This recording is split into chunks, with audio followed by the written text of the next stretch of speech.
जी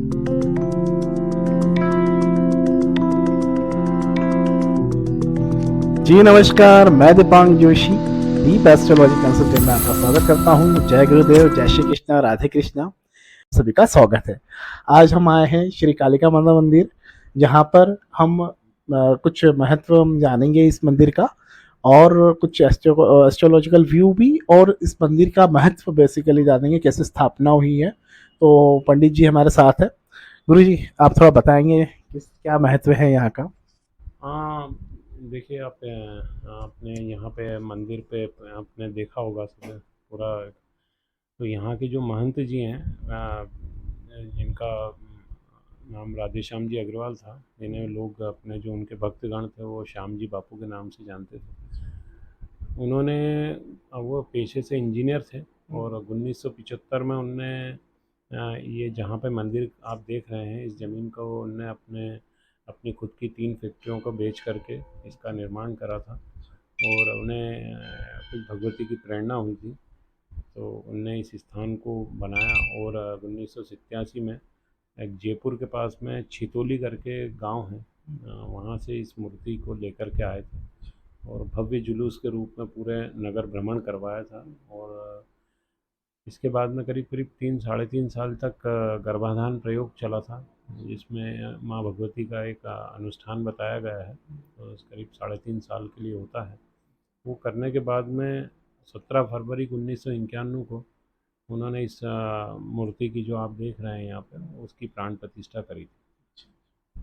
जी, मतलब काफ़ी पुराना महत्व है, काफ़ी महत्व है मतलब इस मंदिर का, मतलब पुराना बिल्कुल।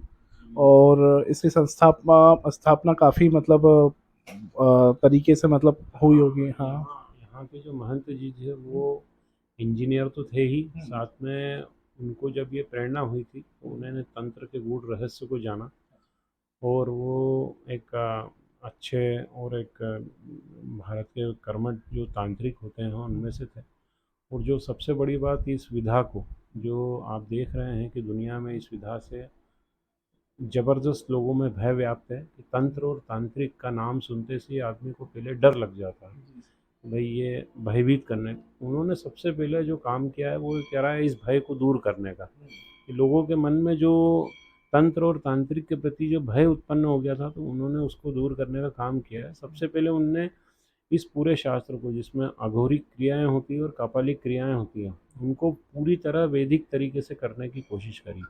और वैदिक तरीके से ही उन्हें समझाकर बताया है कि ये डरने की चीज़ नहीं है, न डराने की चीज़ है।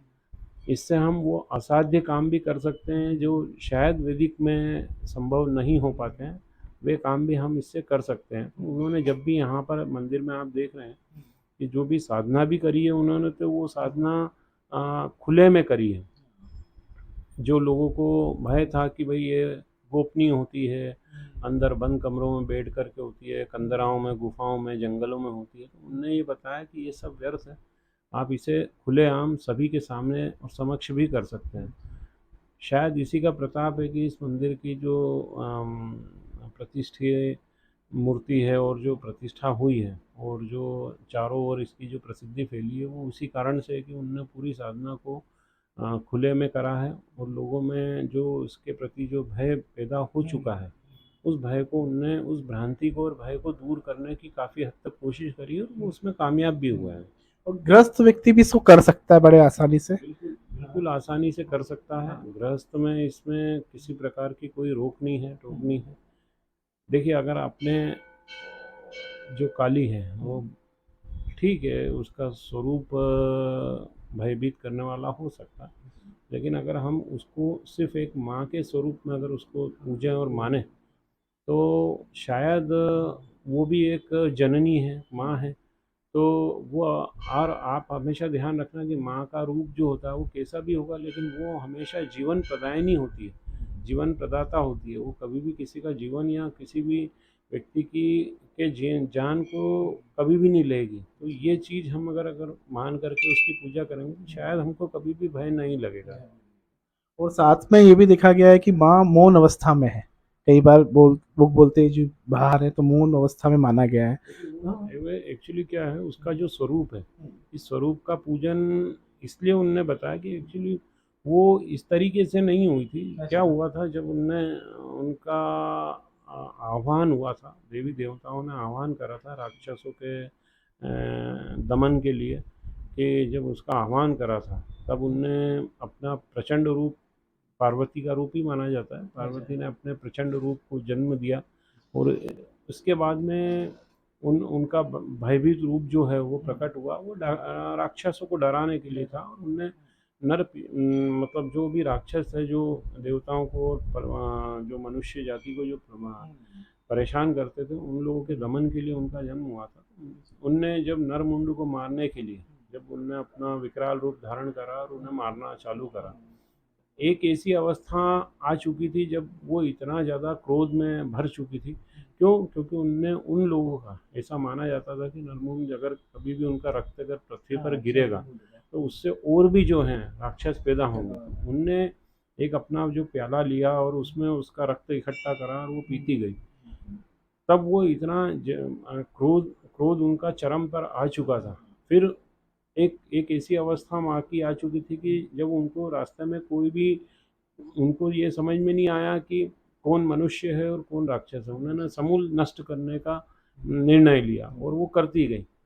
तब भोलेनाथ ने देखा कि माँ का जो स्वरूप है वो इतना ज़बरदस्त डरावना हो चुका है और वो पृथ्वी से पूरे मनुष्य जाति को भी नष्ट कर देगी अपने क्रोध की वजह से।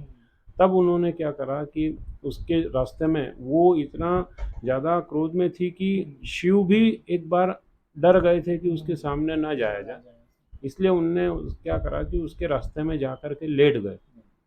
और ये जो स्वरूप हुआ है तो वो भी इस हिसाब से रहा वो, कि जब वो लेटे और जैसे ही भगवती का वहाँ से निकलना हुआ और उनके पैर उस पे रखना हुआ, शिव शिव पर जैसे ही उनने पैर रखने की कोशिश करी, या एकदम जब उनको एकदम ज्ञात हुआ कि अरे ये तो स्वयं भगवान भोलेनाथ है, और एकदम अपन उस रूप में जब आ जाते हैं कि एकदम जब आश्चर्यचकित होता है आदमी, तो वो अपनी जीवान और उस सब चीज़ों को बाहर कर देता है।